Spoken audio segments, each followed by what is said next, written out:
नमस्कार दोस्तों, मैं हूं आपका दोस्त पवन कुमार विश्वजीत। आप सभी का स्वागत करता हूं आपके अपने YouTube चैनल पवन कुमार विश्वजीत में। I welcome to all my viewers and subscriber on our YouTube channel Pawan Kumar Vishwajeet. अगर आपने अभी तक सब्सक्राइब नहीं किया तो भाई जल्दी से सब्सक्राइब कर लीजिए चैनल को और बेल आइकन को प्रेस कर लीजिए ताकि आने वाली हर एक वीडियो का नोटिफिकेशन आपको मिलता रहे।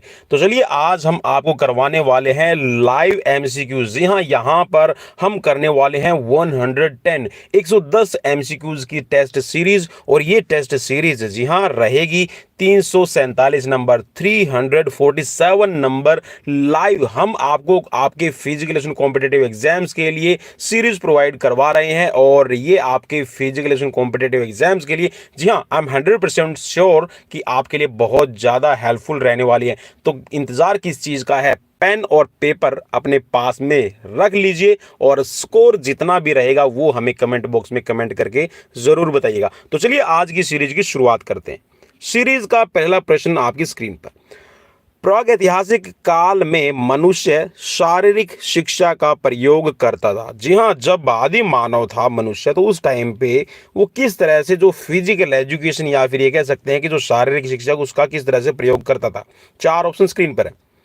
रक्षा और मनोरंजन के लिए करता था, युद्ध कौशल के लिए, मनोरंजन के लिए, या फिर आपका खेल और कौशल्यों के विकास हेतु। जी हाँ, जो आपकी स्पोर्ट्स की स्किल होती है उनकी डेवलपमेंट के लिए करता था, या फिर रक्षा और भोजन के लिए करता था। आपको जवाब देना। चार ऑप्शन स्क्रीन पर है। तो चलिए, राइट ऑप्शन यहाँ पर रहेगा जी हाँ, प्रागैतिहासिक काल के अंदर जो ह्यूमन बीइंग्स है, ये फिर ये कहिए कि जो मानव है, वो जो यहाँ पर फिजिकल एक्टिविटीज करता था तो उसका उपयोग सिर्फ अपने आप को डिफेंड करने के लिए, बचाव के लिए और भोजन को तलाश करने के लिए करता था। नेक्स्ट क्वेश्चन स्क्रीन पर। चलिए, जल्दी से जल्दी, मैं ज़्यादा डिफाइन नहीं करूंगा क्वेश्चन को, सिर्फ आपको राइट आंसर ही बताऊंगा। निम्नलिखित में से कौन सी क्रिया सिंधु घाटी सभ्यता में नहीं की जाती थी? कौन सी क्रिया, जी हाँ, कौन सी ऐसी एक्टिविटी है जो सिंधु घाटी सभ्यता में नहीं की जाती थी? आपको बताना है। चार ऑप्शन स्क्रीन पर है। ऑप्शंस देख लीजिए, जो राइट आपको लगे उस राइट पे आप क्लिक कर लीजिए। चलिए, राइट यहाँ पर रहेगा जिम्नास्टिक्स। जी हाँ, यहाँ पर आपकी जो घुड़सवारी, हॉर्स राइडिंग है, आर्चरी है, जेवलिन आपका थ्रो करना है, जो डांस और जो संगीत की कला है वो यूज की जाती थी। जिम्नास्टिक को यूज नहीं की जाती थी। Next question. ईसा से 2500 ईसा पूर्व चीनी वासी किस उद्देश्य से शारीरिक व्यायामों में भाग लेते थे? चार ऑप्शन स्क्रीन पर।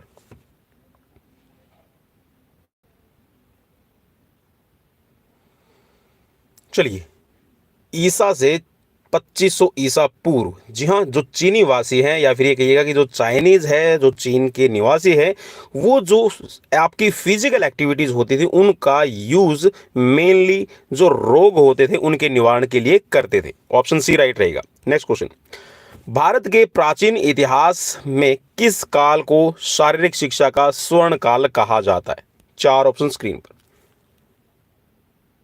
जी हाँ, प्राचीन इतिहास, जो एनिशियंट हमारी हिस्ट्री है, उसमें अगर आप किस काल को, यहाँ पर किस पीरियड को गोल्डन पीरियड कहेंगे फिजिकल एजुकेशन के लिए? चार ऑप्शन स्क्रीन पर है। चलिए, राइट की तरफ बढ़ेंगे और राइट है यहाँ पर महाकाव्य काल। जी हाँ, महाकाव्य काल एपिक पीरियड में आपका रामायण और महाभारत लिखी है वेदव्यास ने और रामायण लिखी है वाल्मीकि जी ने। तो ये दोनों ही ऐसे महाकाव्य काल हैं जिनके अंदर जो फिजिकल एजुकेशन का कह सकते हैं कि ये गोल्डन पीरियड रहा है भारत में। Next question. भारत में किस काल में अहिंसा के कारण शारीरिक शिक्षा का विकास अवरुद्ध हुआ? चार ऑप्शन स्क्रीन पर। शारीरिक शिक्षा का जो विकास होना था, फिजिकल एजुकेशन की जो डेवलपमेंट होनी थी इंडिया में, वो अहिंसा के कारण जी हाँ आपकी बाधित हुई है। चार ऑप्शन स्क्रीन पर है। चलिए, तो ये रहेगा आपका जैन और बौद्ध काल। जी हाँ, जैन और बौद्ध काल के अंदर एक तरह से आप कह सकते हैं कि जो जैन है और बौद्ध काल रहा हुआ है, इसके अंदर इनका ये कह सकते हैं कि जो ये धर्म है इसमें ज़्यादातर आपकी फिजिकल एक्टिविटीज़ पे ज़्यादा जोर नहीं रहा, ठीक है, क्योंकि आप कह सकते हैं जो राजा महाराजा होते थे वो आखेट वगैरह करते थे, शिकार करते थे, ठीक है, पशु पक्षियों की लड़ाई आपस में करवाते थे, युद्ध के अंदर भाग लेते थे। तो इस काल के अंदर इतना आप कह सकते हैं कि जो फिजिकल एजुकेशन का विकास है वो डेवलप नहीं हुआ है। नेक्स्ट क्वेश्चन, मौर्य काल में महर्षि पतंजलि ने किस ग्रंथ द्वारा अष्टांग योग की प्रतिष्ठा की है? जी हाँ, देखिए एक क्वेश्चंस के अंदर आपको बहुत सारे क्वेश्चंस मिल रहे हैं कि महर्षि पतंजलि का जो काल है वो मौर्य काल रहा, और मौर्य काल में पतंजलि ने जो ग्रंथ रचना की थी उसमें अष्टांग योग को लिखा है।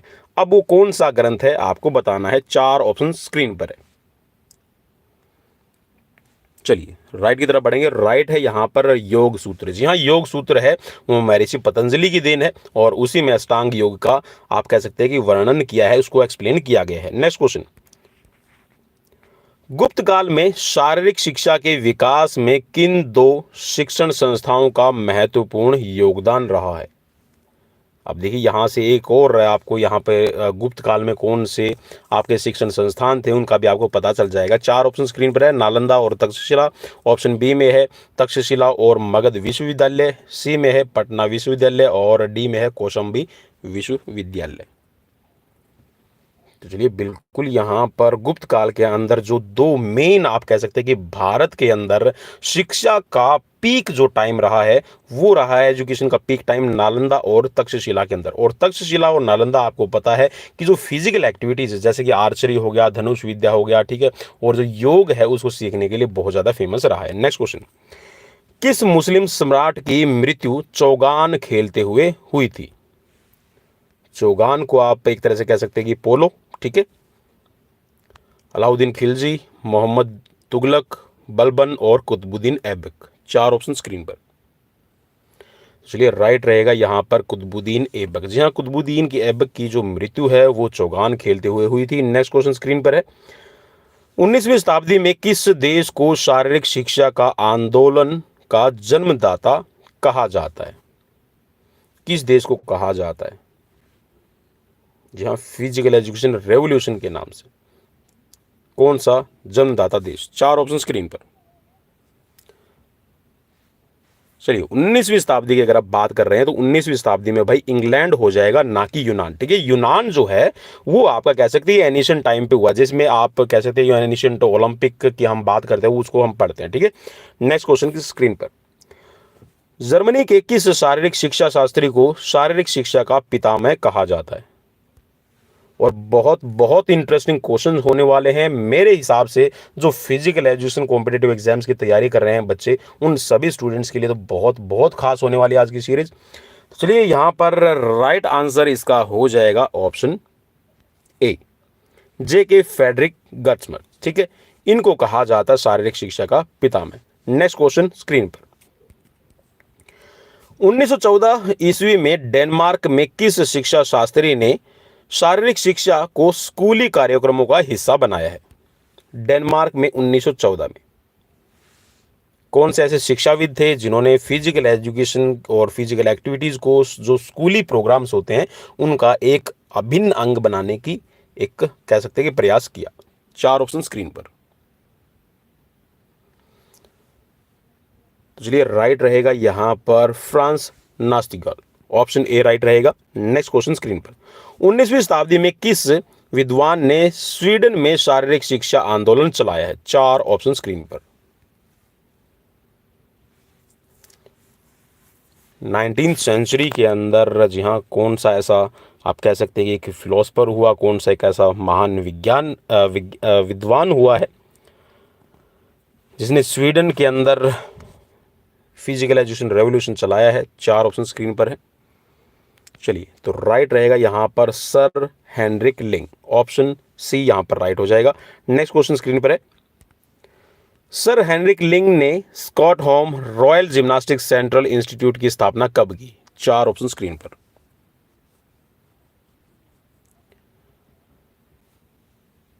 चलिए राइट रहेगा यहां पर 1814 के अंदर। नेक्स्ट क्वेश्चन, अमेरिका में शारीरिक शिक्षा को स्कूली पाठ्यक्रम का हिस्सा कब और किसके प्रयत्नों से बनाया गया? चार ऑप्शन स्क्रीन पर। अमेरिका में फिजिकल एजुकेशन को स्कूली पाठ्यक्रम का, स्कूली सिलेबस का हिस्सा बनाया गया है। किसके द्वारा बनाया गया और कब? चार ऑप्शन स्क्रीन पर है। चलिए राइट रहेगा यहाँ पर 1860 के अंदर डॉक्टर D.O. लिविस की हेल्प से। ऑप्शन ए राइट रहेगा। नेक्स्ट क्वेश्चन, कौन सा मुगल सम्राट अच्छा तैराक था? चार ऑप्शन स्क्रीन पर।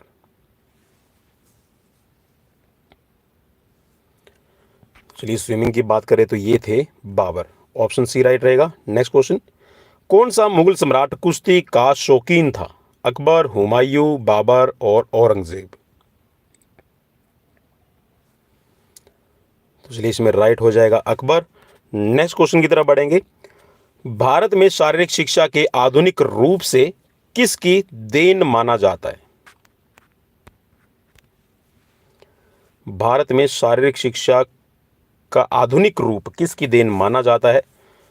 मुगल सम्राटों की है, अंग्रेजों की है, मुस्लिम सम्राटों की है या फिर आर्यों की देन है? तो चलिए राइट रहेगा यहां पर ऑप्शन बी।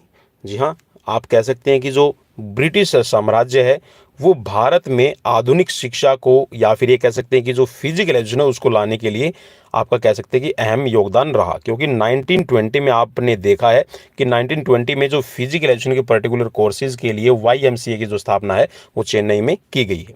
नेक्स्ट क्वेश्चन की तरफ बढ़ेंगे। भारतीय शारीरिक शिक्षा में ड्रिल को अनिवार्य विषय बनाया गया। जी हाँ, ड्रिल आप इसको हिंदी में कह सकते हैं कवायद, जो मार्च पास्ट हम करते हैं। तो जो ड्रिल एक्सरसाइजेज होती है उसको अनिवार्य विषय बनाया गया है। राजा राम मोहन राय ने बनाया है, अंग्रेज़ों ने बनाया, बाबर ने या फिर इल्तुतमिश ने। तो आई होप कि यह आंसर भी बिल्कुल आपको क्लियर होगा कि जो अंग्रेज़ है वही आए थे। तो यहाँ पर ड्रिल जो है वो अनिवार्य विषय के रूप में जो बनाया गया है वो अंग्रेज़ों के द्वारा बनाया गया है। Next question, YMCA college of physical education की स्थापना कब और कहाँ हुई? आई होप कि इसका तो आंसर मैं आपको ऑलरेडी दे चुका हूँ। तो ये कह सकते हैं कि एक बोनस क्वेश्चन रहा आपके लिए। देखिए जिसने पढ़ा है उसके लिए तो बोनस क्वेश्चन होगा, और जिसने नहीं पढ़ा तो भाई उसके लिए तो प्रॉब्लम हो जाएगी। तो यहाँ पर 1920 मद्रास के अंदर YMCA की स्थापना की गई है। Next question, YMCA college of physical education की स्थापना किसने की? चार ऑप्शन स्क्रीन पर हैं।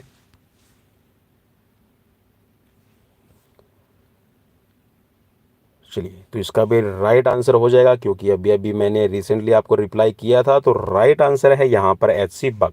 नेक्स्ट क्वेश्चन, श्री हनुमान व्यायाम प्रसारक मंडल की स्थापना कब हुई?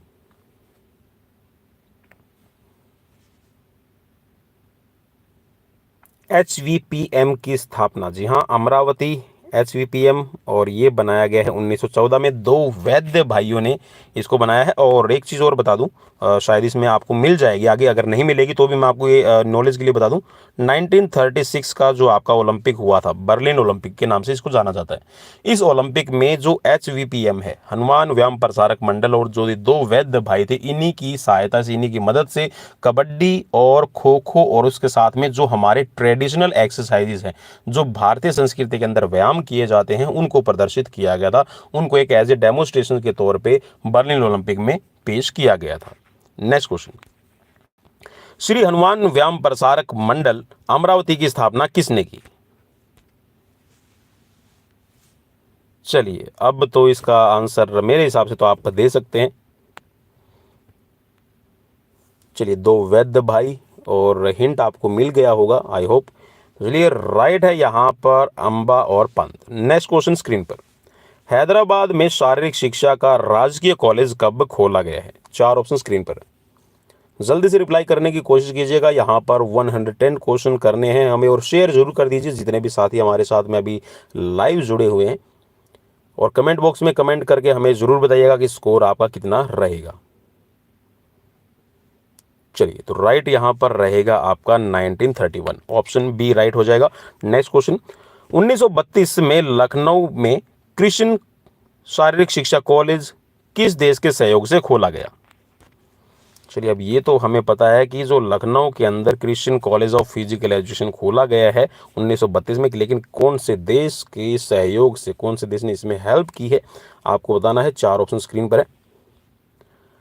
तो चलिए, Christian college of physical education at Lucknow in 1932, it's open with the help of America.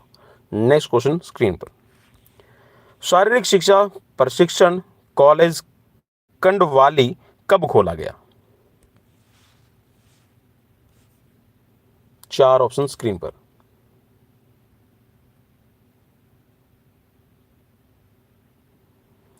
तो चलिए, राइट इसमें हो जाएगा जो कंडवाली का आपका शारीरिक शिक्षा प्रशिक्षण कॉलेज खोला गया है, ट्रेनिंग कॉलेज, तो ये 1938 में खोला गया है। ऑप्शन सी राइट रहेगा। नेक्स्ट क्वेश्चन की तरफ बढ़ेंगे। नेक्स्ट क्वेश्चन भी स्क्रीन पर विजिबल है। शारीरिक शिक्षा कॉलेज लाहौर की स्थापना कब और किसने की? 4 ऑप्शन स्क्रीन पर है। चलिए, नेक्स्ट क्वेश्चन की तरफ बढ़ेंगे और यहाँ पर इससे पहले राइट आंसर ले लेते हैं। तो राइट आंसर हो जाएगा इसमें आपका 1940 में श्री हैग की हेल्प से जो शारीरिक शिक्षा कॉलेज लाहौर है उसकी स्थापना की गई है। नेक्स्ट क्वेश्चन स्क्रीन पर। राजकुमारी अमृत कौर कोचिंग स्कीम को कब लागू किया गया है? 4 ऑप्शन स्क्रीन पर। और जी हाँ, अब लाइव क्लासेस शुरू हो चुकी हैं। आपका एग्जाम हो या ना हो, डेली लाइव क्लासेस आपको मिलती रहती है। जी हाँ, आपको कुछ भी यहाँ पर पे नहीं करना है। किसी भी तरह का कोई भी सब्सक्रिप्शंस, जो पेड सब्सक्रिप्शंस होते हैं, वो आपको नहीं लेना है। ना आपको कोई ज्वाइन बटन दबाना है, ना कोई आपको सुपर चैट करनी है। आपको सिर्फ कमेंट करना है, हम उसका रिप्लाई आपको जरूर करेंगे। शेयर जरूर कर दीजिएगा साथ के साथ में। तो चलिए, यहाँ पर राजकुमारी अमृत कौर कोचिंग स्कीम की जो यहाँ पर शुरुआत की गई है वो 1953 में की गई है। नेक्स्ट क्वेश्चन स्क्रीन पर। 13 से 16 साल की लड़कियों के लिए ACC स्कीम कब लागू की गई है? 4 ऑप्शन स्क्रीन पर है।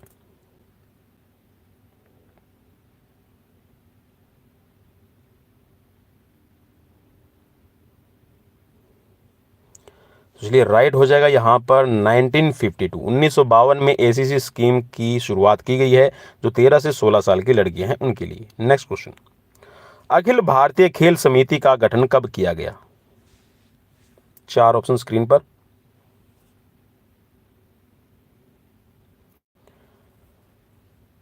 चलिए, राइट ऑप्शन की तरफ बढ़ेंगे। राइट है यहाँ पर 1954। जी हाँ, अखिल भारतीय खेल समिति 1954 में बनी है। और इसके साथ में जी हाँ, जो स्कूलों के अंदर स्कूल गेम्स के लिए रिस्पॉन्सिबल रहती है, जिसको हम जानते हैं SGFI के नाम से, school game federation of India, तो इसकी स्थापना भी 1954 के अंदर की गई है। नेक्स्ट क्वेश्चन स्क्रीन पर। खेलकूद की अस्थायी जांच समिति का गठन कब किया गया? 4 ऑप्शन स्क्रीन पर।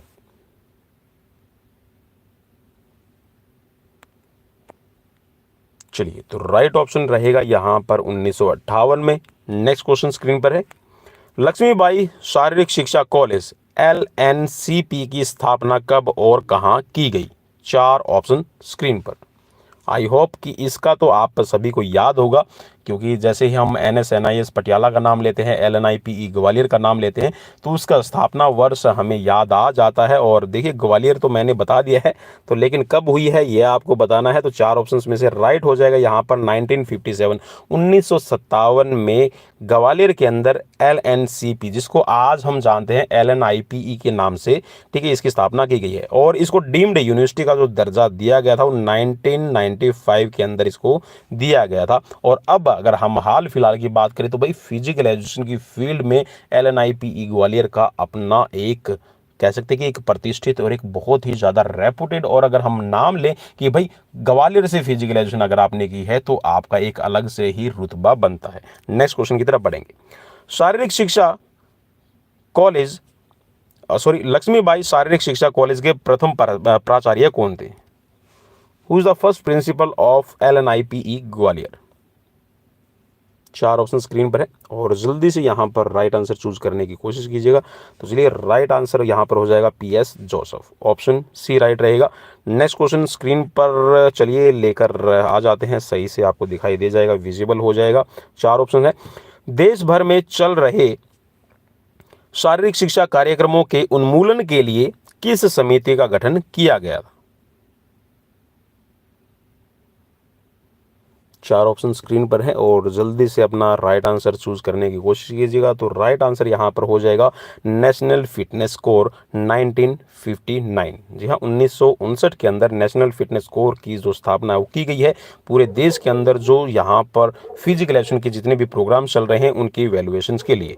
नेक्स्ट क्वेश्चन स्क्रीन पर, नेशनल फिटनेस कोर 1959 के अध्यक्ष कौन थे? चार ऑप्शन स्क्रीन पर। जो भी आपको राइट ऑप्शंस लगे भाई उसको चूज जल्दी से जल्दी कीजिएगा, क्योंकि यहाँ पर क्वेश्चंस हमारे लिए बहुत सारे हैं और टाइम की भी हमारे पास में एक लिमिट रहती है। चलिए, राइट ऑप्शन हो जाएगा यहाँ पर हनुमान नाथ कुंजरू। जी हाँ, और जो यहाँ पर जो 1959 के अंदर जो ये कमेटी बनी थी इसको कुंजरू कमेटी के नाम से भी जाना जाता है। ये भी आपकी नॉलेज के लिए मैं बता दूं, कई बार क्वेश्चन ऐसे होता है कि कुंजरू कमेटी, ठीक है, तो उसका आप यहाँ पर रिप्लाई कर सकते हैं। नेक्स्ट क्वेश्चन स्क्रीन पर, शारीरिक शिक्षा व्यक्ति की शारीरिक क्रियाओं का योग है जो परिणामों के आधार पर चयनित एवं संचालित की जाती है। यह कथन किसका है? चार ऑप्शन स्क्रीन पर है।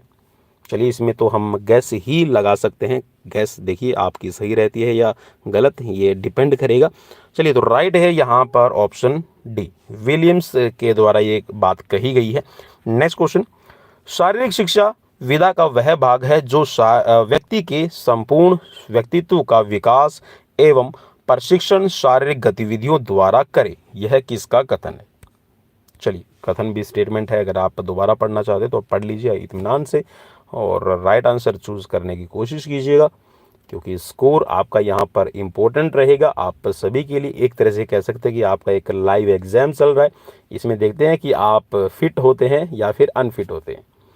तो चलिए, राइट ऑप्शन की तरफ बढ़ेंगे और राइट ऑप्शन यहाँ पर हो जाएगा RA women. Option D right रहेगा। नेक्स्ट क्वेश्चन, शारीरिक शिक्षा शिक्षा के बड़े क्षेत्र का वह अंग है जो मांसपेशियों से होने वाले कार्य तथा उससे संबंधित प्रतिक्रियाओं से संबंध रखता है। यह कथन किसका रहेगा? चार ऑप्शन स्क्रीन पर है और जल्दी से जो भी आपका राइट ऑप्शन हो उसको आप चूज करने की कोशिश कीजिएगा। देखिए, जहाँ पर मसल्स की एक्टिविटीज़ की बात कर रहे हैं वहाँ पर तो आप सभी को मैं देखिए कई बार इस ये डेफिनेशंस एक्चुअल में आज मैं जितनी भी सीरीज़ लेकर आया हूँ उनमें से मुझे इतना याद है कि 5 से 6 सीरीज़ में क्वेश्चंस रिपीट हुआ है, ठीक है, अलग अलग क्वेश्चंस के हिसाब से। तो ये जो आपकी स्टेटमेंट कही है ये JB नैश की कही हुई है। नेक्स्ट क्वेश्चन स्क्रीन पर, शारीरिक शिक्षा अनुभवों का वह सामूहिक प्रभाव है जो शारीरिक क्रियाओं द्वारा मनुष्य को प्राप्त होते हैं। यह स्टेटमेंट किसकी है? चलिए, चार ऑप्शन स्क्रीन पर और जो भी आपको राइट लगे उस राइट पे आप क्लिक कर लीजिएगा। क्वेश्चंस कैसे लगे, सीरीज़ कैसे लगी, और जी हाँ, मैं रिकमेंड करूँगा कि जितने भी यहाँ पर आपको 750 से ज़्यादा, जी हाँ 750 से अबव आपको फिजिकल एजुकेशन कॉम्पिटिटिव एग्जाम्स की प्रिपरेशन के लिए सीरीज़ मिल रही है, अवेलेबल है। अलग अलग प्लेलिस्ट में आप जाकर देख सकते हैं और जैसा आप मुझे प्लेलिस्ट की डिमांड करेंगे मैं वैसी ही प्लेलिस्ट आपको प्रोवाइड भी करवा दूंगा। चलिए, राइट ऑप्शन की तरफ बढ़ेंगे और राइट यहाँ पर रहेगा option B, over to far. Next question screen पर, शारीरिक शिक्षा पर केंद्रित अनुभवों द्वारा जो परिवर्तन मानव में आते हैं वे ही शारीरिक शिक्षा कहलाते हैं। यह स्टेटमेंट किसकी कही हुई है? जहाँ जो भी आपके एक्सपीरियंस होते हैं उसी में ये बोल रहा है कि जो आपके चेंजेस आता है उसी को फिजिकल एजुकेशन कहा जाता है। तो ये किसने कहा है? देखिए, मोस्टली जितने भी डेफिनेशंस है उसमें से अगर एक दो डेफिनेशंस की बात करें, जैसे कि फुटबॉल के मैदान की ज़रूरत है, ठीक है, और गीता की ज़रूरत नहीं है, विवेकानंद ने कहा है। तो इस तरह की जो स्टेटमेंट्स है तो हो सकते हैं भी आपको याद हो जाए, लेकिन मोस्टली जो डेफिनेशंस होती है उसमें बहुत सारी कह सकते हैं कि ऐसी सिचुएशंस आती है, कॉम्प्लेक्स आपका बन जाता है कि ये डिसाइड करना मुश्किल हो जाएगा कि किसने कौन सी डेफिनेशंस कही है। लेकिन फिर भी चलिए, राइट ऑप्शन की तरफ बढ़ेंगे और राइट है ये ऑप्शन ए, कैसिटी। नेक्स्ट क्वेश्चन स्क्रीन पर, शारीरिक शिक्षा शिक्षा पद्धति का एक अभिन्न अंग है जिसका उद्देश्य नागरिकों को शारीरिक, मानसिक, सांवेगिक तथा सामाजिक रूप से शारीरिक शिक्षा गतिविधियों के माध्यम से सक्षम बनाना है। शारीरिक गतिविधियों के माध्यम से सक्षम बनाना है। यह बात किसने कही है?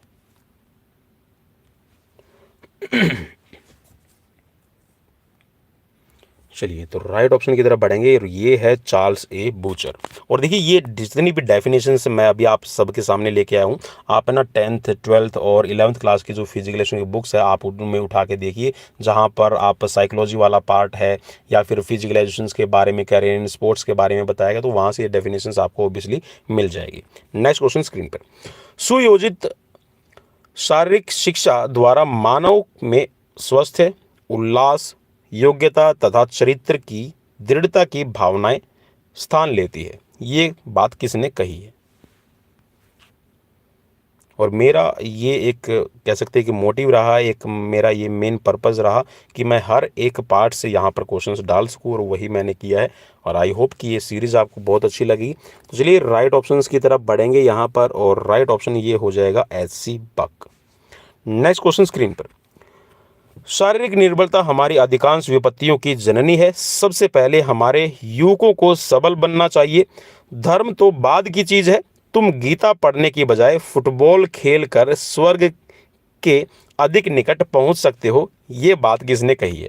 भाई अभी बात बातों में मैंने देखो इस डेफिनेशंस का ये कह सकते हैं कि जो ये बात कही गई है, ठीक है, एक हमारे महान कह सकते हैं कि हमारे भारत के अंदर जो शारीरिक शिक्षा की बात कर लीजिए, धर्म की बात कर लीजिए, ठीक है, देश की बात कर लीजिए, राष्ट्र की बात कर लीजिए, उसके मैं एक तरह से कहूँगा कि एक महान वैज्ञानिक, एक महान फिलोसफर, एक महान दार्शनिक हुए हैं, उनका नाम आपको बताना है। और मेरे हिसाब से बिल्कुल भाई आपने राइट ऑप्शन चूज कर लिया है, स्वामी विवेकानंद। क्योंकि मैंने अभी अभी आपको एग्जाम्पल दिया था, ठीक है, गीता पढ़ने के बजाय फुटबॉल के मैदान की ज़रूरत है, तो यहाँ से आपको हिंट मिल गया होगा। नेक्स्ट क्वेश्चन, शारीरिक शिक्षा न केवल शारीरिक स्वास्थ्य पर अच्छा प्रभाव डालती है, बल्कि शारीरिक क्षमता, मानसिक चुस्ती, परिश्रम, दल भावना, नेतृत्व, नियम का अनुकरण, विजय और पराजय में समभाव जैसी उच्च श्रेणी के गुणों के विकास में सहायता करती है। ये डेफिनेशन किसकी है? चलिए तो राइट आंसर अपना चूज कर लीजिए। तो चलिए ये जो डेफिनेशन, ये जो बात कही गई है, ये कोठारी आयोग 1964 से 1966 के बीच में जो कोठारी आयोग बनाया गया है उसके द्वारा कही गई है। नेक्स्ट क्वेश्चन, शारीरिक शिक्षा का लक्ष्य क्या है? चलिए बम्पर क्वेश्चन रहेगा एक किस्म से ये आप सभी के लिए। और देखते हैं कि 110, जी हाँ, यहाँ पर 110 हमारे पास में क्वेश्चंस हैं, इनमें से 90 प्लस स्कोर किसका रहेगा? चलिए यहाँ पर 90 प्लस स्कोर किसका रहेगा हमें देखना है, तो मुझे कमेंट बॉक्स में कमेंट करके ज़रूर बताइएगा। तो चलिए यहाँ पर शारीरिक शिक्षा का लक्ष्य क्या है, तो इसका हम राइट आंसर ले लेते हैं। तो ये है यहाँ पर all round development of human beings. तो ये मीन्स यहाँ पर मनुष्य का सर्वांगीण विकास। मनुष्य का सर्वांगीण विकास होगा तो शारीरिक विकास, मानसिक और सामाजिक, ये तीनों ही इसके अंदर शामिल हो जाएंगे। नेक्स्ट क्वेश्चन स्क्रीन पर, शारीरिक शिक्षा का लक्ष्य मनुष्य का सर्वांगीण विकास करना है। इस विकास के प्रमुख 4 क्षेत्र कौन कौन से हैं? 4 ऑप्शन स्क्रीन पर आपको मौजूद है, जो भी आपको राइट लगे उस राइट पे आप क्लिक कर सकते हैं।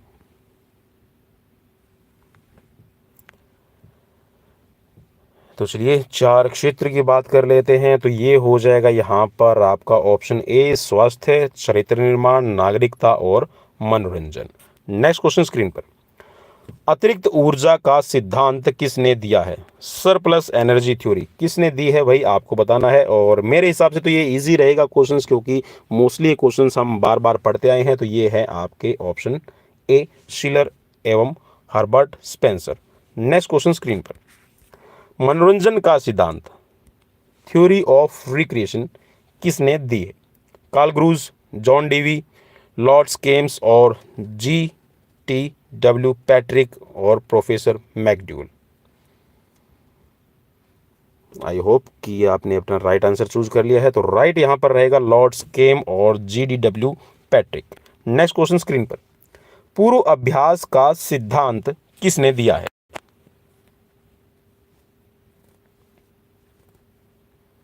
थ्योरी ऑफ प्री एक्सरसाइज किसने दी है भाई आपको बताना है। 4 ऑप्शन स्क्रीन पर मौजूद हैं और राइट आंसर चूज करना है। तो राइट यहां पर आपका हो जाएगा option b, Karl Groos. Next question, पुनः स्मरण का सिद्धांत किसने दिया? सिद्धांत, डेफिनेशंस और भी बहुत सारे ऐसे क्वेश्चंस आप सबके सामने अभी आने वाले हैं। कमिंग जो क्वेश्चंस है वो बहुत ज़्यादा आपके लिए हेल्पफुल रहेंगे और मैं उम्मीद कर रहा हूँ कि साथ के साथ में आप लाइक भी कर रहे होंगे, शेयर भी कर रहे होंगे और डिसलाइक भी ज़रूर कर रहे होंगे, क्योंकि इनके बिना तो भाई काम नहीं चलने वाला। हमारी डाइट है वो यही रहती है, एक तरह से जो हमारा डाइट प्लान होता है उसमें शामिल रहता है कि सब्सक्राइब भी करें, लाइक भी करें, शेयर भी करें, डिसलाइक भी करें, ठीक है, कमेंट जरूर करें। तो चलिए राइट ऑप्शन की तरफ बढ़ेंगे। राइट है यहाँ पर Stanley hall. Next question screen पर, शुद्धिकरण का सिद्धांत किसने दिया है? फ्रायड, अरस्तु, रूसो और प्रोफेसर मैकडूगल। चलिए तो राइट ऑप्शन की तरफ बढ़ेंगे और राइट है यहाँ पर सिगमंड फ्रायड की दी हुई है ये थ्योरी। नेक्स्ट क्वेश्चन, मूल प्रवृत्ति के सिद्धांत के जन्मदाता कौन है? चार ऑप्शन स्क्रीन पर।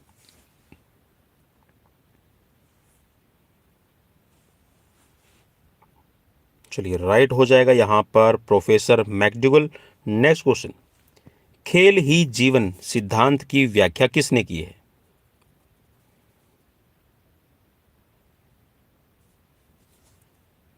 चलिए मैं उम्मीद करता हूं कि आप अपने राइट आंसर जल्दी से जल्दी चूज कर रहे होंगे और पेन और पेपर के साथ अपना जो स्कोर है वो भी काउंट कर रहे होंगे। तो ऑप्शन सी यहां पर राइट हो जाएगा। नेक्स्ट क्वेश्चन, किसी भी शारीरिक क्रिया या खेल से पहले मांसपेशियों के अनुकूलन के लिए क्या किया जाता है? जी हाँ, अगर आप कोई भी एक्टिविटी करना चाहते हैं, कोई भी खेल खेलना चाहते हैं, तो उससे पहले जो आप अपनी मसल्स को अडेप्टेशंस देते हैं, ठीक है, उनकी कंडीशनिंग करते हैं, उस चीज़ को क्या कहा जाएगा? मानसिक अनुकूलन कहा जाएगा, वार्म अप कहा जाएगा, लिम्बरिंग डाउन, या फिर इनमें से कोई भी नहीं।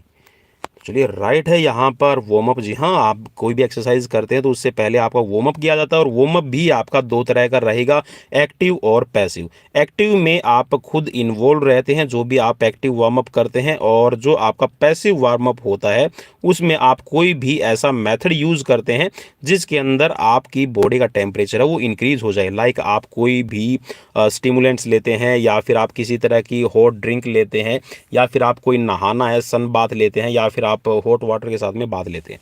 नेक्स्ट क्वेश्चन स्क्रीन पर, प्रतियोगिता या कठिन शारीरिक श्रम के पश्चात शरीर को सामान्य अवस्था में लाने के लिए क्या किया जाता है? चलिए आफ्टर गेम, जब गेम आप खेल लेते हैं, कोई भी आप एक्सरसाइजेज वगैरह कर लेते हैं, तो उसके बाद में आप क्या करते हैं? चलिए भाई, हम तो थक जाएंगे और लेट जाएंगे। चलिए तो लेटना नहीं है भाई, उससे पहले आप थोड़ा स्ट्रेचिंग कर लीजिए, लिम्बरिंग डाउन होना जरूरी है। तो ऑप्शन ए यहाँ पर राइट हो जाएगा। नेक्स्ट क्वेश्चन स्क्रीन पर, किस क्रिया द्वारा ऑक्सीजन ग्रहण करके कार्बोहाइड्रेट और वसा का ब्रेक डाउन किया जाता है जिससे शारीरिक क्षमता में बढ़ोतरी होती है? जी हाँ, कौन सी क्रिया आप करेंगे आपको बताना है। चार ऑप्शन स्क्रीन पर है।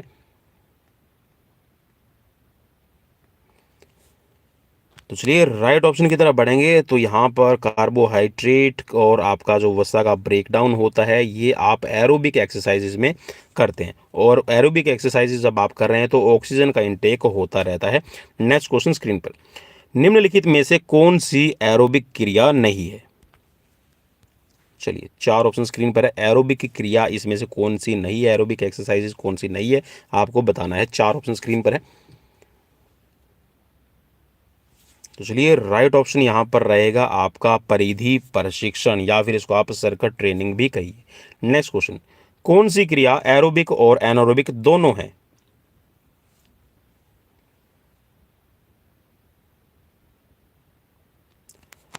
चलिए राइट यहाँ पर हो जाएगा साइकिलिंग। जी हाँ, साइकिलिंग जो है वो आपकी एरोबिक और एनारोबिक दोनों के अंदर आ जाएगी।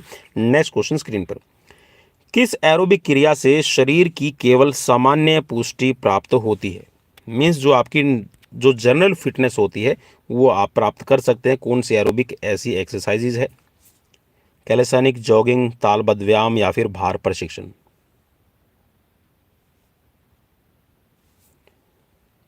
तो चलिए यहाँ पर आपका राइट हो जाएगा कैलेस्थेनिक्स। जी हाँ, कैलेस्थेनिक्स जो एक्सरसाइजेज होती हैं जिसमें आप फ्री हैंड एक्सरसाइजेज करते हैं या फिर विद अपरेटस एक्सरसाइजेज करते हैं, तो उन कैलेस्थेनिक एक्सरसाइजेज से आप अपनी बॉडी की फिटनेस है जर्नल है वो ला सकते हैं।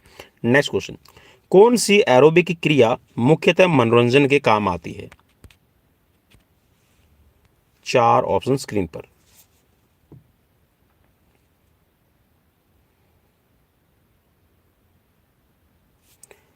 चलिए राइट हो जाएगा यहाँ पर आपके रिदमिक एक्सरसाइजेज। जी हाँ, जो रिदमिक एक्सरसाइजेज है वो आपको मनोरंजन तो देती ही देती है, और उसके साथ में आपको मनोरंजन के साथ में जो आपकी फिटनेस है उस पर भी काम किया जाता है। लाइक जो आपने देखा भी होगा, जो एरोबिक डांस होते हैं, ठीक है, जो एरोबिक्स की जाती है, ठीक है, उसमें आपकी रिदमिक एक्सरसाइजेज चलती है, और रिदम के अंदर आपको कोई भी स्टिमुलेंट्स जो साउंड है वो दिया जाता है। नेक्स्ट क्वेश्चन, उस व्यायाम उस विशेष व्यायाम को क्या कहते हैं जो डंबल आदि की सहायता से मांसपेशी विशेष को शक्तिशाली बनाते हैं?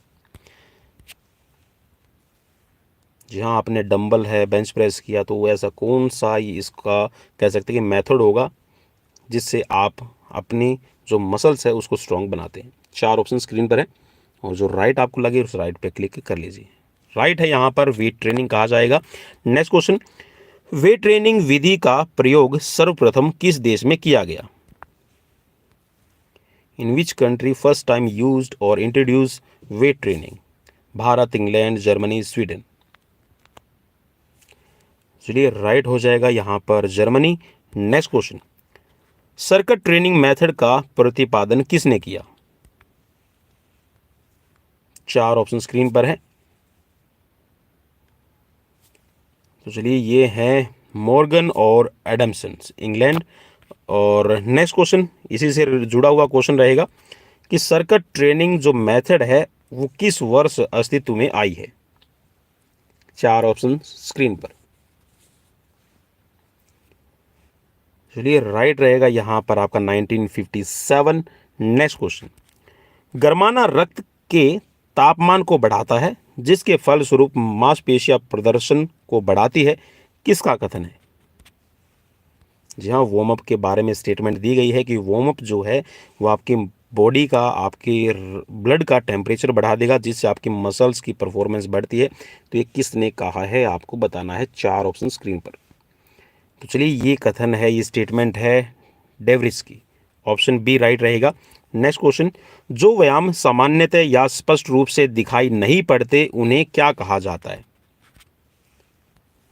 जहाँ जिन एक्सरसाइजेज, मान लीजिए कि आप कोई एक्सरसाइज कर रहे हैं लेकिन वो एक्सरसाइज दिखाई नहीं दे रही, ठीक है, अगर मैं इसका एग्जांपल दूं, लाइक आप, हर कोई एग्जांपल देता है, हर कोई टीचर एग्जांपल देता है, लाइक आप दीवार को पुश कर रहे हैं, तो इसको क्या कहा जाएगा? चलिए आई होप कि ये तो बहुत ईजी रहेगा आप सभी के लिए। तो राइट हो जाएगा यहाँ पर आइसोमेट्रिक एक्सरसाइज। नेक्स्ट क्वेश्चन, जिस व्यायाम में सामान्यतः गतियां प्रत्यक्ष रूप से दिखाई पड़ती हैं उन्हें क्या कहा जाता है? और मुझे ये कमेंट बॉक्स में कमेंट करके साथियों ज़रूर बताइएगा कि क्या इस सीरीज़ के अंदर मैं वो क्वेश्चन सभी लेकर आ पाया जो आपके एग्ज़ाम से जुड़े हुए रहते हैं, और हर एक फील्ड से मैंने अलग अलग क्वेश्चन उठाने की कोशिश की है। चार ऑप्शन स्क्रीन पर है, और चलिए तो यहाँ पर इसको कहा जाता है आइसोटोनिक एक्सरसाइजेज। ऑप्शन यहाँ पर सी राइट रहेगा। नेक्स्ट क्वेश्चन, आइसोमेट्रिक और आइसोटोनिक व्यायाम के मिश्रित रूप को क्या कहते हैं? और ये क्वेश्चंस तो मैं गारंटी के साथ में आपको बता सकता हूँ कि जो 12th क्लास सीबीएसई बोर्ड की आप बुक उठाइएगा उसमें जो लास्ट वाला जो पार्ट है, ठीक है, जिसमें आपका ट्रेनिंग इन स्पोर्ट्स या फिर स्पोर्ट्स ट्रेनिंग के नाम से आपका चैप्टर है, तो वहाँ पर ये आइसोमेट्रिक, आइसोटोनिक, आइसोकाइनेटिक की बात की गई है। जहाँ पर ये आइसोकाइनेटिक मेथड है, आइसोटोनिक मेथड है, आपका आइसोकाइनेटिक मेथड है, तो ये तीनों ही मेथड आपके जो स्ट्रेंथ को इम्प्रूव करने के लिए बच्चों को पढ़ाए जाते हैं, और यही मेथड्स आपके ट्रेनिंग के अंदर जो स्ट्रेंथ है, आपका फिजिकल फिटनेस का जो कंपोनेंट्स है उसको डेवलप करने के लिए आपके लिए रिस्पॉन्सिबल रहते हैं। तो चलिए यहाँ पर मैंने नाम ले दिया है, तो ये हो जाएगा आपका आइसोकाइनेटिक। ऑप्शन ए राइट रहेगा। नेक्स्ट क्वेश्चन स्क्रीन पर, आइसोकाइनेटिक एक्सरसाइज की खोज किसने और कब की है आपको बताना है। चार ऑप्शन स्क्रीन पर।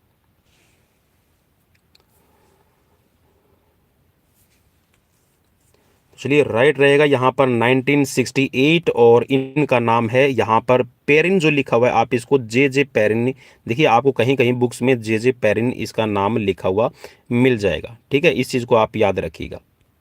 नेक्स्ट क्वेश्चन स्क्रीन पर, कौन सा आइसोमेट्रिक व्यायाम नहीं है? चार ऑप्शन स्क्रीन पर। इनमें से कौन सा एक्सरसाइजेज का जो रूप है वो आइसोमेट्रिक नहीं है?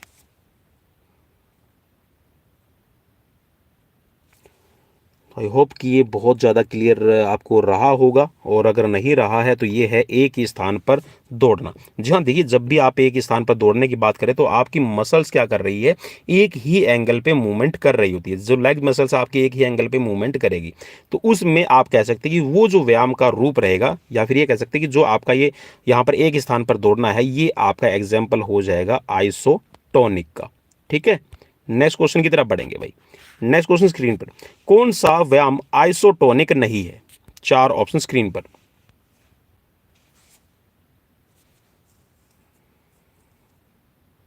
बिल्कुल, यहां पर आपने सही पहचान लिया है, तो ये है आपका राइट, दीवार को धकेलना। ये आपका आइसोमेट्रिक का एग्जाम्पल हो जाएगा। नेक्स्ट क्वेश्चन, किस प्रकार के व्यायामों को प्रयोग अ, आप ये कह सकते हैं इनको प्रयोग करें, जैसे कि नाव खेना है, तैरना है आदि, पानी के खेलों में किया जाता है? या फिर ये कह सकते हैं कि जो आप रोइंग कर रहे हैं, नाव खेना, ठीक है, और आप स्विमिंग कर रहे हैं, ये कौन से एक्सरसाइजेज के एग्जाम्पल होंगे? आइसोमेट्रिक के होंगे, आइसोटोनिक के होंगे, आइसोकाइनेटिक्स के होंगे, या फिर आपके कॉन्टिन्यूअस ट्रेनिंग मेथड होगा? चार ऑप्शन स्क्रीन पर हैं, और मैं उम्मीद करता हूं कि आपने बिल्कुल, जी हाँ, यहाँ पर एक तरह से ये कह सकते हैं कि जो आपका आइसोकाइनेटिक, आइसोटोनिक और आइसोमेट्रिक, इन दोनों तीनों जो आपके मेथड हैं, ठीक है, आइसोटोनिक है, आइसोकाइनेटिक है, आइसोमेट्रिक है, इन तीनों मेथड से रिलेटेड जो आपकी क्वेरीज थी वो दूर हो गई होगी। देखिए, आइसोमेट्रिक का मतलब होता है कि जिसके अंदर आपकी मूवमेंट होती हुई दिखाई ना दे और उसमें मसल्स की लेंथ सेम रहे। आइसोकाइनेटिक होते सॉरी आइसोटोनिक होता है जिसके अंदर मसल्स की लेंथ है वो एक ही एंगल पे मूवमेंट करे, मींस मसल्स की लेंथ छोटी होगी, बड़ी होगी, जिसके अंदर काम होता हुआ दिखाई देगा, उसको हम आइसोटोनिक कहेंगे। और आइसोकाइनेटिक जो है वो एक ऐसा मेथड है जिसके अंदर आइसोटोनिक और आइसोमेट्रिक, इन दोनों मेथड को मिला के एक्सरसाइजेज बनाई जाती है, जैसे कि रोइंग है, स्विमिंग है, और जितनी भी आपकी एक्सरसाइजेज करने के लिए मशीन्स आप देखते हैं जो जिम वगैरह के अंदर आपको मिल जाएगी, ठीक है, वो सभी आपकी आइसोकाइनेटिक मेथड्स पे इजाद की गई है। नेक्स्ट क्वेश्चन स्क्रीन पर, सहन क्षमता बढ़ाने की सबसे अच्छी प्रशिक्षण विधि क्या रहेगी? जी हाँ, अगर आप एंड्योरेंस बढ़ाना चाहते हैं तो उसके लिए सबसे बेस्ट जो मेथड है कौन सा रहेगा? इंटरवल ट्रेनिंग मेथड है, कॉन्टिन्यूस ट्रेनिंग मेथड है, सर्किट ट्रेनिंग है, या फिर स्विमिंग? चार ऑप्शन स्क्रीन पर है, और जल्दी से अपना जो राइट आंसर है वो चूज करके मुझे ज़रूर बताइएगा। तो चलिए, राइट यहाँ पर हम क्लिक करने वाले हैं, तो ये है आपका कॉन्टिन्यूअस ट्रेनिंग मेथड। जी हाँ, निरंतर प्रशिक्षण विधि। अब कुछ साथी बोलेंगे सर तैरने से भी तो आपकी जो सैनिक क्षमता है, एंड्योरेंस, वो बनती है।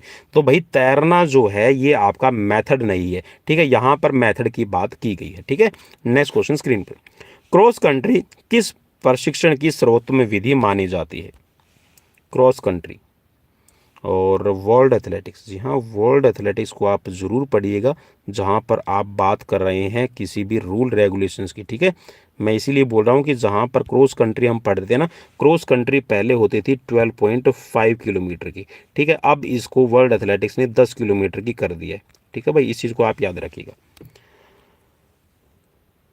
तो चलिए, जो क्रॉस कंट्री है यहाँ पर एग्जाम्पल आपसे पूछा गया था, तो ये आपका कॉन्टिन्यूस ट्रेनिंग का मेथड हो जाएगा, ऑप्शन बी यहाँ पर राइट रहेगा। नेक्स्ट क्वेश्चन, अंतराल प्रशिक्षण विधि, इंटरवल ट्रेनिंग मेथड का प्रतिपादन किसने किया है? चार ऑप्शन स्क्रीन पर हैं, और जल्दी से यहाँ पर जो राइट आंसर है वो चूज भी आप कर सकते हैं। चलिए, राइट यहाँ पर रहेगा बीकिला, ऑप्शन ए राइट रहेगा। अगर ये ऐसे बी किला याद नहीं रहे ना तो 1920। चलिए, मैं इसको नेक्स्ट क्वेश्चन भी यहाँ पर कर लेते हैं, फिर इसके बाद मैं आपको बता दूंगा एक आसान सा तरीका जैसे मैंने इसको याद किया था। तो इंटरवल ट्रेनिंग मेथड का सर्वप्रथम प्रयोग कब किया गया था, आपसे पूछा गया है। चार ऑप्शन स्क्रीन पर है।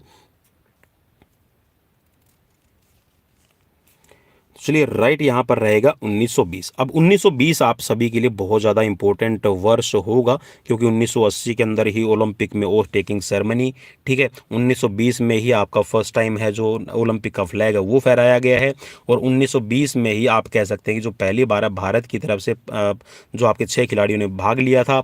और इसके साथ में आप 1920 का जो एटम वर्प ओलंपिक है उसको एक तरह से इस चीज़ में भी याद कर सकते हैं कि जो 1916 का ओलंपिक है वो नहीं हुआ था, इसीलिए 1920 के ओलंपिक में जो फ्लैग है उसको फहराया गया। और यहीं से आप ये याद कर लीजिएगा कि 1920 में एक पर्सन को ये कहा गया था कि वो बिक्की लाए। ठीक है, बिक्की जो आपका स्कूटर से छोटा जो रूप होता है, ठीक है, बिक्की। आजकल तो बिक्की यूज़ नहीं होती है, ठीक है, तो आजकल तो भाई बड़े बड़े मॉडल यूज़ होने लगे हैं, तो मैंने इसको वैसे याद किया था कि 1920 में किसी को कहा गया कि वो बिक्की लेकर ओलंपिक में जाए। ठीक है, तो 1920 के ओलंपिक में एक व्यक्ति बिक्की लाया। ठीक है, तो मैंने इसको ऐसे याद कर लिया 1920 बिक्की ला, और वहीं से मुझे ओलंपिक के बारे में, ठीक है, वो चीज़ें याद हो गई। आई होप कि ये जो ट्रिक है मैं बता रहा हूँ आपको अच्छी लगी होगी। अगर नहीं लगी है तो आप डिसलाइक कर सकते हैं। कौन सी प्रशिक्षण विधि प्रयास एवं पुनः शक्ति प्राप्ति, फिर प्रयास और पुनः शक्ति प्राप्ति के सिद्धांत पर बनाई गई है? जी हाँ, efforts recovery, efforts recovery, efforts recovery. ये जो प्रिंसिपल है कौन से मेथड के लिए सुटेबल रहेगा? तो चलिए, या राइट रहेगा यहाँ पर आपको ऑप्शन सी। जी हाँ, जो यहाँ पर हम मेथड की बात करें, interval training method. Interval training method के अंदर आप क्या करते हैं, अपने एफर्ट्स लगाते हैं, ठीक है, और एफर्ट्स लगाने के बाद में आप क्या करते हैं, रिकवरी फेज के अंदर चले जाते हैं। ठीक है, नेक्स्ट क्वेश्चन, फार्टलैग ट्रेनिंग मेथड किस देश की देन है? चलिए, 4 ऑप्शन स्क्रीन पर है, तो चलिए राइट की तरफ बढ़े भाई। चलिए बिल्कुल राइट की तरफ बढ़ेंगे तो ये है आपका स्वीडन। जी हाँ, स्वीडन की देन है फार्टलैग ट्रेनिंग मेथड, और ये एक तरह से कह सकते हैं कि जो आपका फार्टलैग जो वर्ड है ये स्वीडिश वर्ड है। ठीक है, स्वीडिश भाषा का शब्द है फार्टलैग, और इसका मतलब होता है स्पीड प्ले। क्या होता है भाई इसका मतलब? स्पीड प्ले, बिल्कुल सही। और इसको गोस्टा होल्मर, ठीक है, क्या नाम है? गोस्टा होल्मर नाम है भाई, याद कर लीजिएगा आदमी का, ठीक है, जिसने इसको बनाया, गोस्टा होल्मर। और 1937, कौन सा? 1937 में इसको बनाया गया है। ठीक है, चलिए नेक्स्ट क्वेश्चन, लेजियम का भार कितना होता है? अब चलिए थोड़ा सा आपको जो मास पीटी एक्सरसाइजेज आप बच्चों को स्कूल में करवाते होंगे, जितने भी हमारे साथ ही प्राइवेट स्कूल्स में या फिर गवर्नमेंट स्कूल्स में पढ़ा रहे हैं, तो लेजियम जो यूज किया जाता है उसका वजन कितना रहता है? 4 ऑप्शन स्क्रीन पर। चलिए राइट रहेगा यहाँ पर आपका लगभग 1 किलोग्राम के करीब इसका वेट रहेगा। नेक्स्ट क्वेश्चन, लेजियम के हैंडल की लंबाई लगभग कितनी होती है? 4 ऑप्शन स्क्रीन पर।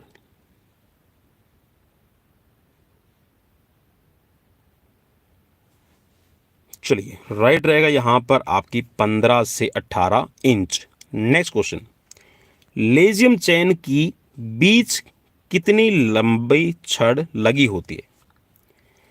लेजियम चेन के बीच में जो आपकी एक छड़ लगी रहती है वो कितनी लंबी रहेगी, आपको बताना है।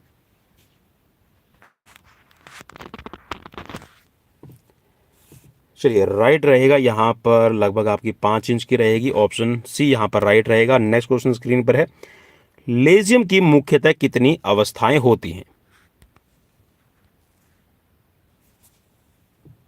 देखिए वैसे तो आप कितनी भी एक्सरसाइजेज बना सकते हैं, तो यहाँ पर अवस्थाओं को आपको बताना है, कितनी अवस्थाओं में आप उसको रख सकते हैं। 4 ऑप्शन स्क्रीन पर है, तो चलिए राइट रहेगा यहाँ पर लगभग 12, ऑप्शन ए राइट रहेगा। नेक्स्ट क्वेश्चन, निम्नलिखित में से कौन सी अवस्था लेजियम की नहीं है? 4 ऑप्शन स्क्रीन पर है, पवित्र, 4 आवाज, पीछे फलांग, जानितिक।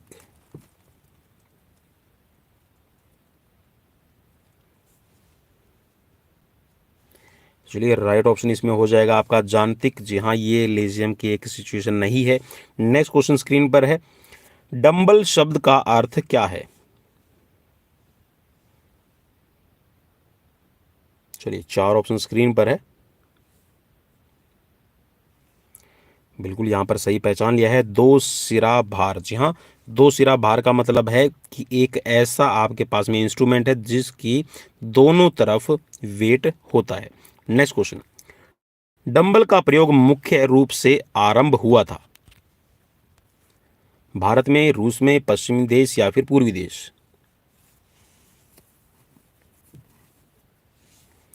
चलिए राइट हो जाएगा, जो वेस्टर्न कंट्रीज है इनके अंदर डंबल का प्रयोग किया गया है। नेक्स्ट क्वेश्चन, टीपरी का प्रयोग मुख्यतः किया जाता है। मथुरा, ब्रज, दक्षिण भारत, पूर्वी भारत और पश्चिमी भारत। तो चलिए टीपरी का जो प्रयोग है मेनली आपका मथुरा और ब्रज के अंदर किया जाता है। नेक्स्ट क्वेश्चन स्क्रीन पर है, टीपरी किस की बनी होती है? लोहे की, लकड़ी की, पीतल की या फिर बांस की?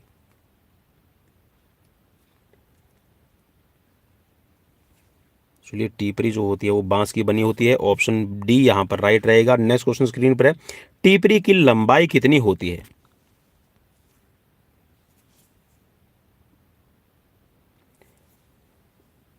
चलिए राइट हो जाएगा यहाँ पर 15 से 18 इंच। नेक्स्ट क्वेश्चन, टीपरी के डंडे की मोटाई कितनी होती है?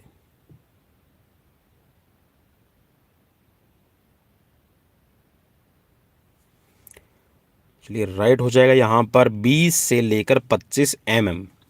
नेक्स्ट क्वेश्चन स्क्रीन पर, टीपरी का भार कितना होता है? चार ऑप्शन स्क्रीन पर।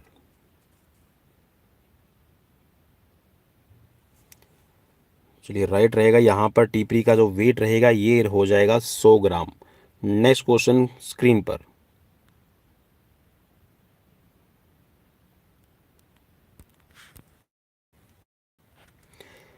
प्रतियोगिता की किस पद्धति में एक बार हार जाने वाली टीम प्रतियोगिता से बाहर हो जाती है?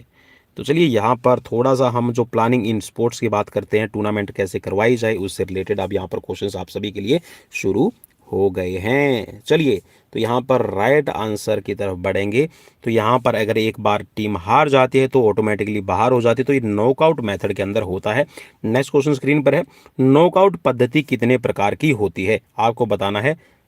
चार ऑप्शन स्क्रीन पर, 2, 3, 4 या फिर 5।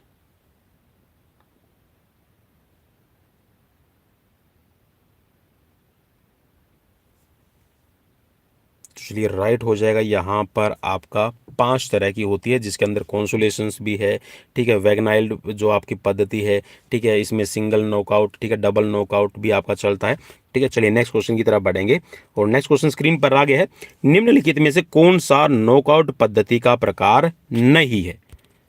चलिए मैं बताना नहीं चाहता था क्योंकि क्वेश्चन इसी से रिलेटेड आगे आपको मिल जाएगा, लेकिन फिर भी चलिए, तो अब यहाँ पर आप पहचान लेंगे कि कौन कौन सी पद्धति है या नहीं है। तो चलिए राइट ऑप्शन यहाँ पर हो जाएगा, जो आपके नॉकआउट पद्धति में शामिल नहीं होती, ये है आपकी पिरामिड, ठीक है। पिरामिड जो है वो चैलेंज टूर्नामेंट का एक टाइप रहता है। बाकी जो कंसोलेशन है, बैगनाल वाइल्ड पद्धति है और सिंगल नॉकआउट है, ये आपकी नॉकआउट मेथड के अंदर आती हैं। नेक्स्ट क्वेश्चन स्क्रीन पर, नॉकआउट पद्धति में कुल मैचों की संख्या जानने का फॉर्मूला क्या है? If you want to know about the number of matches, so how you will calculate the number of matches?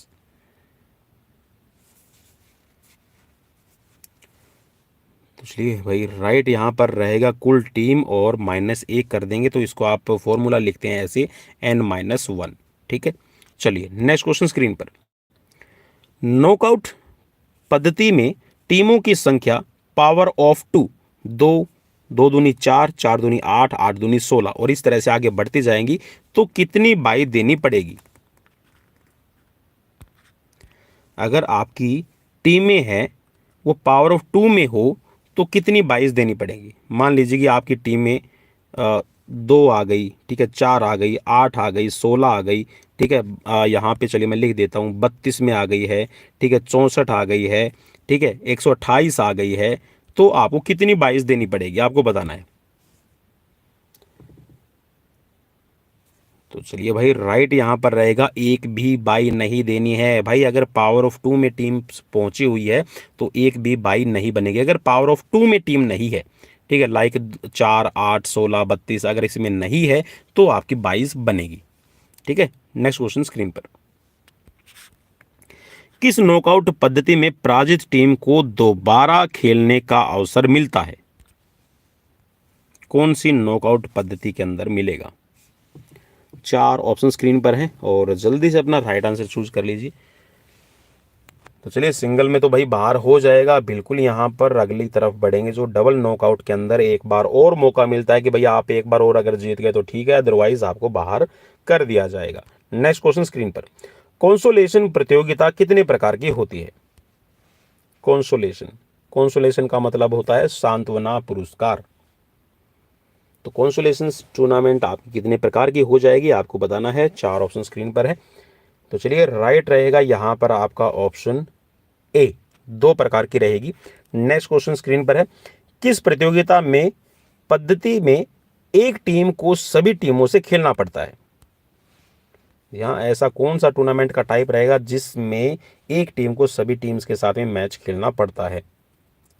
4 option screen पर है और मैं उम्मीद करता हूँ कि आज के क्वेश्चंस आपको अच्छे लगे होंगे, और अगर लगे हैं तो भाई लाइक करके और कमेंट करके मुझे ज़रूर बताना, और अगर नहीं लगे तो भाई डिसलाइक भी ज़रूर कर दीजिएगा, और किस वजह से आपको अच्छी नहीं लगी वो भी मुझे कमेंट बॉक्स में कमेंट करके ज़रूर बताइएगा। और चलिए अगर कमेंट कर रहे हैं तो साथ में मुझे अपना स्कोर भी ज़रूर बताइएगा। चलिए राइट रहेगा यहाँ पर राउंड रॉबिन टूर्नामेंट। जी हाँ, राउंड रॉबिन टूर्नामेंट, या फिर इसको आप कह सकते हैं लीग टूर्नामेंट, या फिर इसको आप कह सकते हैं बर्गर टूर्नामेंट। ठीक है, तो इस टूर्नामेंट के 2 और नाम है, लीग टूर्नामेंट और बर्गर टूर्नामेंट भी हम इसको कहते हैं, क्योंकि मिस्टर बर्गर ने इसको बनाया था, इजाद किया था राउंड रॉबिन टूर्नामेंट को। तो इसमें एक टीम को सभी टीम्स के साथ में जो फिक्सर तैयार होता है उसके अकॉर्डिंग मैच खेलने पड़ेंगे। और ये जो लीग टूर्नामेंट है 2 प्रकार की रहती है, सिंगल लीग और डबल लीग। चलिए तो यहाँ पर नेक्स्ट क्वेश्चन आपका इसी लीग से रिलेटेड रहेगा। राउंड रॉबिन टूर्नामेंट में सिंगल लीग प्रकार में कुल मैचों की संख्या निकालने का फॉर्मूला क्या रहेगा?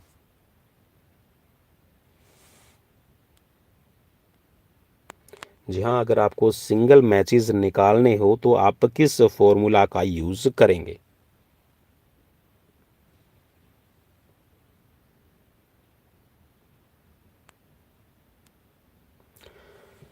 तो चलिए राइट की तरफ हम बढ़ेंगे, तो राइट यहाँ पर हो जाएगा आपके लिए n/n-1 divided by 2। Option C यहाँ पर राइट हो जाएगा। नेक्स्ट क्वेश्चन स्क्रीन पर, चलिए इसमें बता भी रखा कि यहाँ पर जो एन है वो टीम्स को शो कर रहा है कि कितनी टीम्स है वो टूर्नामेंट में पार्टिसिपेट कर रही हैं। नेक्स्ट क्वेश्चन स्क्रीन पर आ गया भाई, राउंड रॉबिन टूर्नामेंट की डबल लीग मेथड के अंदर कुल मैचों की संख्या निकालने का सूत्र क्या रहेगा?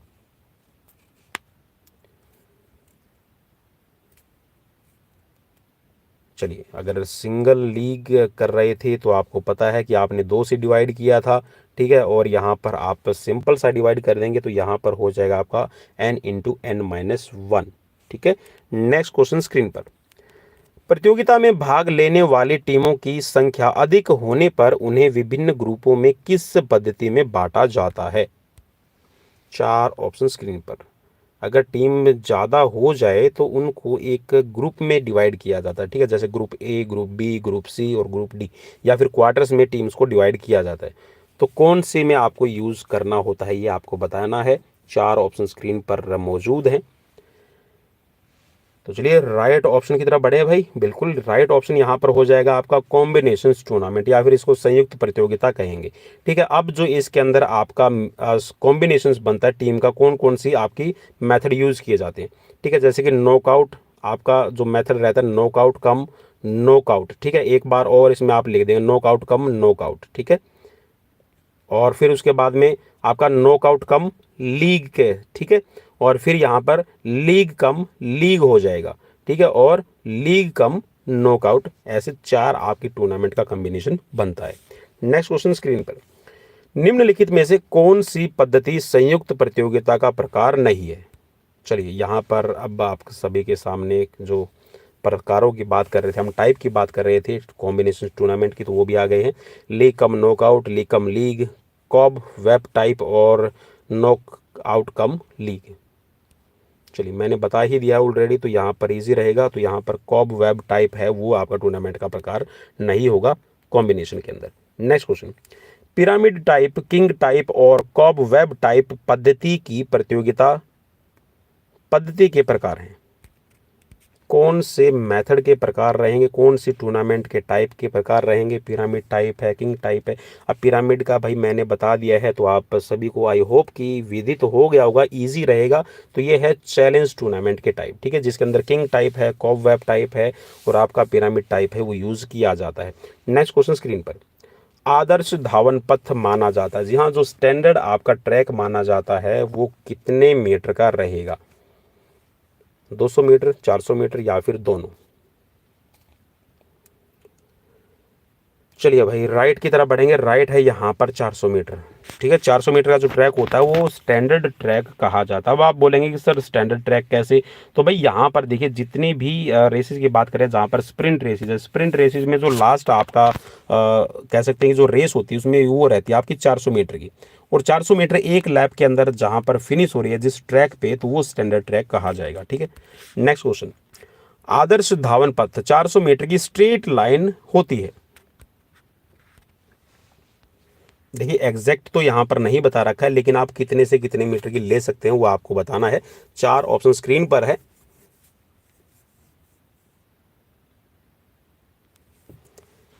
तो चलिए ऑन एन एवरेज यहाँ पर बता रखी है, तो ये है आपका लगभग 80 मीटर। तो चलिए मैं आपको एक हिंट और देता हूँ, ठीक है, आप इसके हिसाब से आप कर सकते हैं, ठीक है। 75 मीटर से लेकर आप है ना 85 मीटर तक की अपनी स्ट्रेट है, अगर कोई भी ट्रैक आप बना रहे हैं तो 75 मीटर से लेके 85 मीटर की स्ट्रेट है वो आप ले सकते हैं।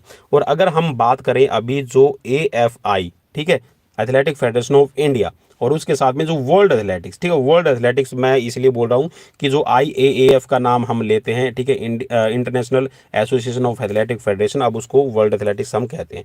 तो वहाँ पर अगर आप रूल बुक्स पढ़ेंगे तो रूल बुक्स में जो स्टैंडर्ड ट्रैक की स्ट्रेट बताई गई है वो एग्जैक्ट रहती है आपकी 84.39 मीटर, ठीक है, 84.39 मीटर की आपको स्ट्रेट लेनी होती है, ये एग्जैक्ट रहती है। लेकिन अगर आप कोई भी ट्रैक मार्क कर रहे हैं तो 75 मीटर से लेकर आप 85 मीटर तक की जो स्ट्रेट लेकर ट्रैक को मार्क कर सकते हैं, ठीक है। चलिए नेक्स्ट क्वेश्चन स्क्रीन पर, आदर्श धावन पथ में कम से कम कितने गलियारे होने चाहिए। गलियारे का मतलब है आपकी लेन। जी हाँ, अगर आप एक स्टैंडर्ड ट्रैक की बात कर रहे हैं, जो स्टैंडर्ड आप नाम ले रहे हैं ना स्टैंडर्ड ट्रैक, तो स्टैंडर्ड ट्रैक की जो यहाँ पे आपको लेन कितनी बनानी होगी, ठीक है, कि आप उसको स्टैंडर्ड ट्रैक कहें। चलिए राइट रहेगा यहाँ पर 8। जी हाँ, कम से कम आपकी 8 होनी चाहिए, और ज़्यादा से ज़्यादा अगर आपके पास में अवेलेबिलिटी है तो आप 10 तक कर सकते हैं, मीन्स 8 से 10 आप बना सकते हैं। नेक्स्ट क्वेश्चन स्क्रीन पर, आदर्श धावन पथ में प्रत्येक गलियारे की चौड़ाई कितनी होती है।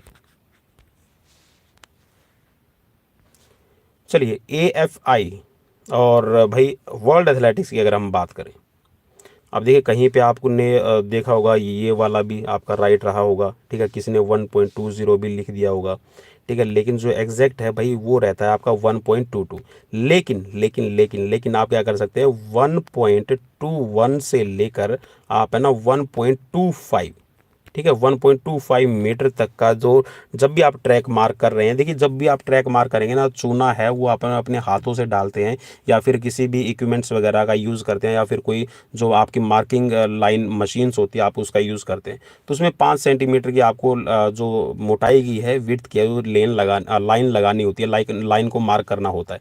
लेकिन उसमें चूना है वो इधर उधर हो जाता है, तो आपको 1.21 से लेकर 1.25 इसीलिए बोला जाता है। अदरवाइज जो आपका मार्किंग, जो फिक्स मार्किंग वाले ट्रैक होते हैं उसमें 1.22 ही आपका रहेगा, ठीक है। और कहीं पे भी आपको ऐसा नहीं मिलेगा कि कहीं पे आपको 1.20 बताया जाए या फिर कहीं पे आपको 1.25 बताया जाए।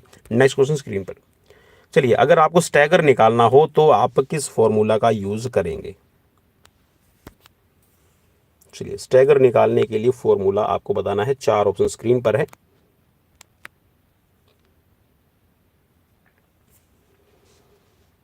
तो चलिए राइट की तरफ बढ़ेंगे भाई, राइट यहाँ पर रहेगा आपका, ठीक है, W × n−1 इंटू -10 सेंटीमीटर और इंटू 2 पाई। और यहाँ पर अगर W को आप समझना चाहते हैं तो W रहेगा विड्थ ऑफ लेन, ठीक है, जो आपका लेन की चौड़ाई है। अब लेन की चौड़ाई आपको कितनी लेनी होती है, 1.22 मीटर, ठीक है। और N का मतलब होता है जो आप जिस भी लेन का ठीक है, स्टैगर निकालना चाहते हैं, सपोज कीजिए कि आप लेन नंबर 4 का स्टैगर निकालना चाहते हैं, ठीक है, तो यहाँ पर आप जहाँ पर एन लिखा है वहाँ पर आप 4 लिख देंगे या 5 6 7, ठीक है, और जहाँ पर डब्ल्यू लिखा है वहाँ पर आप 1.22 आपका फिक्स करेंगे, और जो पाई की वैल्यू है वो आपकी रहेगी यहाँ पर 22/7, ठीक है। तो आप इस तरह से इस फॉर्मूला का यूज़ करके स्टैगर निकाल सकते हैं, ठीक है। और स्टैगर से रिलेटेड भी मैंने पोस्ट है कम्युनिटी के अंदर की हुई है, तो वहाँ पर आप देख सकते हैं कि कौन कौन सी लेन का कौन कौन सा स्टैगर रहेगा। आदर्श धावन पथ के निर्माण की दिशा क्या होनी चाहिए? जी हाँ, अगर आप एक स्टैंडर्ड ट्रैक मार्क कर रहे हैं तो आपको कौन सी डायरेक्शंस में ट्रैक बनाना होता है आपको बताना है। 4 ऑप्शन स्क्रीन पर हैं। चलिए भाई, राइट आपका रहेगा उत्तर से दक्षिण, ऑप्शन सी यहाँ पर राइट हो जाएगा। नेक्स्ट क्वेश्चन स्क्रीन पर है, और चलिए क्वेश्चन नंबर आ गया है यहाँ पर 109। और सीरीज कैसी लगी भाई मुझे कमेंट बॉक्स में कमेंट करके ज़रूर बताना भाई, मैं आप सभी के कमेंट का इंतज़ार करता रहता हूँ, और आप शेयर करते हैं या नहीं करते हैं तो वो भी मुझे ज़रूर बताइए। धावन पथ के अंकन के लिए किस कोण की आवश्यकता पड़ती है? 4 ऑप्शन स्क्रीन पर आपको मौजूद दिखाई दे जाएंगे, तो आपको बताना है। तो चलिए, अगर आप एक स्टैंडर्ड ट्रैक बना रहे हैं और उस ट्रैक को बनाने के लिए आपको 90 डिग्री एंगल की ज़रूरत ज़रूर पड़ेगी, ठीक है। और ये है आज का लास्ट क्वेश्चन। निम्नलिखित में से कौन सी धावन पथ के अंकन की विधि नहीं है? 4 ऑप्शन स्क्रीन पर है।